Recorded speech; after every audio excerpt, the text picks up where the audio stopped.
And then share a little bit about how do you address those things? How do you solve those problems? Well, stress management, you're right. 70% of illnesses are stress related. I have a lot of stats on that as well. And 60 to 90% of all of our healthcare provider visits are related to something around stress. And so when we look at that number as compared to only 3% of people seek stress management help, I help with stress management. So I really go out to talk with people, and often they just find me to talk about how do I manage the stress that's in my life? How do I manage the stress that's in my career, my business? Because it's impacting and infiltrating everything in my life. So I really help with stress management.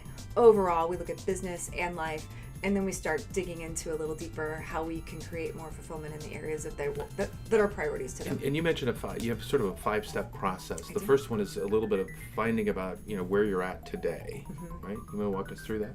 Yeah, the first one is operate with total integrity, and that's looking at where are you right now, and you have to look at this with real honesty and not only honoring your commitments and being really honest, but you can't come into this with rose-colored glasses thinking like, oh, it's okay, everybody has a little debt, or oh, it's okay, everybody's on some blood pressure medicine.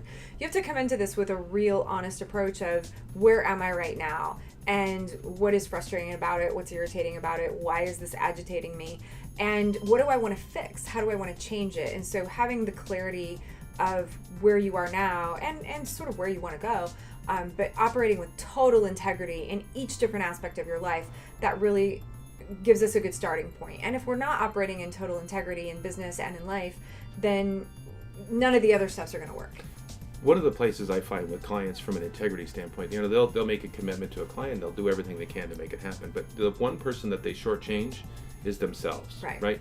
Those rose-colored glasses that people say it's okay, it's all right, and it's really not, right? But basically they're just making a bunch of excuses, and you're saying, hey, we're pulling the rug out of those excuses. We're saying that's not how this works, right? Well, You've got to get.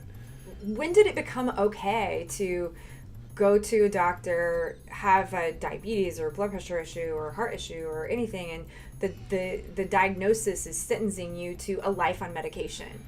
And you're okay with that. When did that become okay in our society? Like, I really think there are so many elements that we need to take a different look at and a different perspective, from the energy and the time, as well as our health issues, and as well as just getting clarity on where you really want to go. What's that secret desire in you that you really want to make happen in your life before it's done? Yeah. This is the second half. If it's a game, we're at halftime, and this is the second half. What are you going to do with it? Well, and the second half can be special. Totally. It can be spectacular. It can be better than the first half. Yes. It's not over. I was talking to a guy the other day, and he's just like, yeah, I don't know what I want to do. He's like, I'm just going to settle down and relax. And I'm like, wow, man, you're like 50 years old. You could do all kinds of things. Yeah. What's the next section? What's the next half? It could be so amazing. He doesn't have a whole lot of financial challenges today because, he's had a good, successful career. Right.